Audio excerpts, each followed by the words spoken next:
Snyder Fire Department, County Road G, George, Highway 71. It was surreal.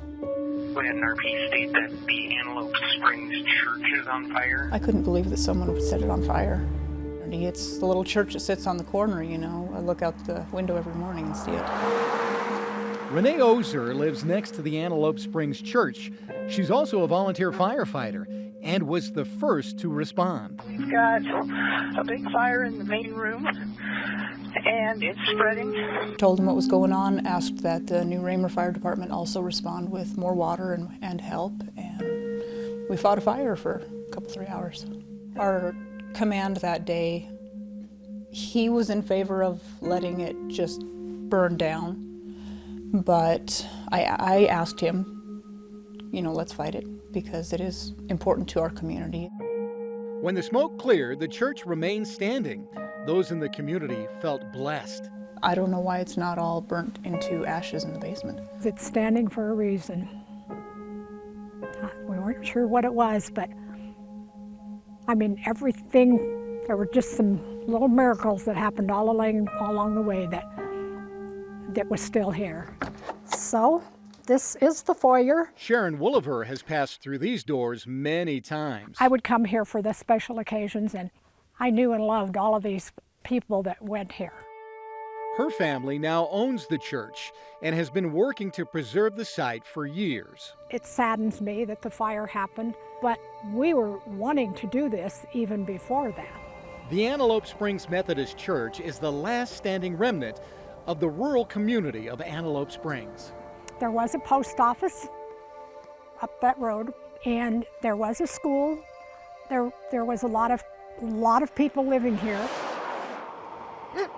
There were people here who were believers and Christians and wanted to live that lifestyle. Residents of Antelope Springs began planning their church in 1910.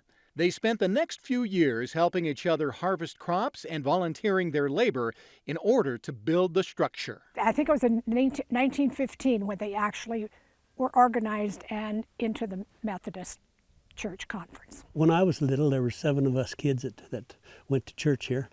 Tony CARLSON's grandfather built the church. His family has deep ties to the building. My uncle was a Sunday school superintendent, but my dad led the song service before the message. It was not only just our church, it was our social gathering. So getting together on Sunday morning and letting God tell you what to do and then talking to your neighbors, that was just what we did. When I took over, it was a very, very small church.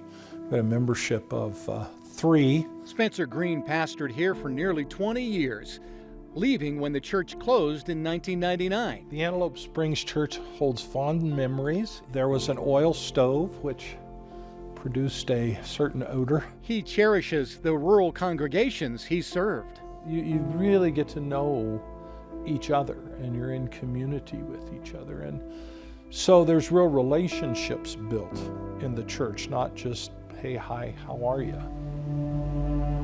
The tragedy of the fire seems to have rekindled those deep-rooted relationships. It was all over, and people who've moved away from here 20 or 30 years ago, they were still, they were wanting to know what happened. They wanted to know if there was anything they could help with. SHARON can't help but be a bit inspired by what many see as divine providence. Okay, too many things are falling in place for us to drop the ball now. We would have a formal service, bulletin and call to worship. As Spencer wanders around the sanctuary, he recalls the words to a favorite hymn sang often during the services here. My hope is built on nothing less than Jesus' blood and righteousness. He says hope and faith should guide his former flock as they look to rebuild the church. In many respects, our faith is of things not yet seen. And I think that's a piece for this church's future.